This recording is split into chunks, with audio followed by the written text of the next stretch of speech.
আজকে সকালে ব্রেকফাস্টে বানাচ্ছি একদম টেস্টি একটা চিকেন স্টু, তার সাথে টোস্ট।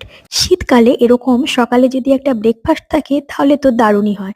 তো চলো দেরি না করে বানিয়ে ফেলা যাক টেস্টি টেস্টি চিকেন স্টু। প্রথমে আদা রসুন গোলমরিচ নুন লেবু দিয়ে আধ ঘন্টা ম্যারিনেট করে রাখবো চিকেনটাকে।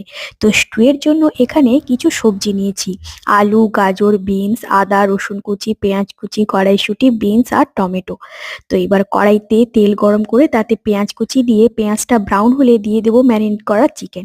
তো চিকেনটাকে নেড়ে চেড়ে এবার দিয়ে দেবো আদা রসুন কুচি আর সমস্ত সবজি। তো সমস্ত সবজি দিয়ে নেড়ে চেড়ে পরিমাণ মতো জল দিয়ে ঢাকা দিয়ে কিছুটা সেদ্ধ করে তারপরে দেবো কড়াইশুঁটি বিনস আর টমেটো দিয়ে এবার ঢাকা দিয়ে সেদ্ধ হতে দেবো। তো রেডি করার আগে একটু গোলমরিচ গুঁড়ো দিয়ে স্টুটাকে সার্ভ করব। সঙ্গে আছে টেস্টি টোস্ট। তো কেমন লাগলো জানিও আজকের চিকেন স্টু।